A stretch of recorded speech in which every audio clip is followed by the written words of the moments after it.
చతుర్వింశతి నామ శ్రీరామ భజనలో 19వ శ్లోకం.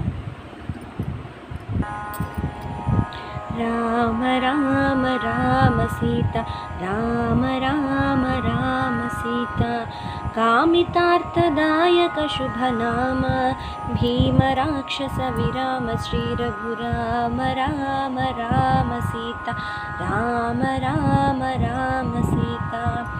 నారసింహని నామ స్మరణము, నారసింహని నామ స్మరణము, ఘోరంత శత్రువర్గహరణము, ఘోరంత శత్రువర్గహరణము. రామ రామ రామ సీత, రామ రామ రామ సీత, కామితార్థదాయక శుభనామ, భీమ రాక్షస విరామ శ్రీ రఘురామ రామ రామ సీత, రామ రామ రామ సీత.